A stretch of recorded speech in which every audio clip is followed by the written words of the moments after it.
మా చెల్లి వంట చేస్తుందంటే నేనైతే ఫుల్ తినే పనిలోనే ఉంటానన్నమాట. అయితే పండగ రోజు చేసుకున్న కుడాల్ని నెక్స్ట్ డే తినడం ఎంతమందికి ఇష్టం చెప్పండి? నేను వడలేస్తాను మహాతల్లో, నాకు వదిలేసే వడలేసే పని అంటే, అమ్మ నువ్వు చేతులు కట్ చేసుకునే కంటే, అంటే ఆయిల్ వేసుకొని చేతుల మీద బొబ్బలన్నీ తెప్పించుకునే కంటే మంచిగా మర్యాదగా పొయ్యి పెరుగు పచ్చడి చేసుకోమ్మా అని చెప్పి అనింది. సర్లే ఇంత మర్యాదగా చెప్పిన తర్వాత మాట వినుకోకుంటే అక్క అని ఎందుకంటారు, సరే పద అని చెప్పేసి పెరుగు పచ్చడి అయితే చేసేసాను. ఓకే, వంటలన్నీ అయిపోయాయి. వడలు వేడి వేడిగా మా చెల్లి వేస్తూ ఉంటే ఎలాగైనా సరే తినేయాలి అంతే కదా మరి.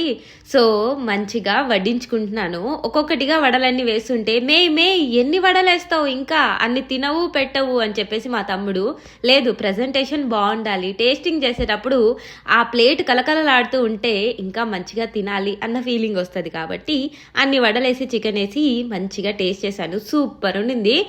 పనంతా చేసిన తర్వాత మా చెల్లి అయ్యో లాస్ట్లో అయితే ఫుడ్ తినింది. ఇంకా మా ఆయన లంచ్ కోసం వచ్చారు. మా ఆయన కూడా వడ్డించాలి కదా మరి. సో మా ఆయనకు వచ్చి కలర్ అన్నం చికెన్ వడలు పెట్టాను. టేస్ట్ చాలా బాగుందన్నారు.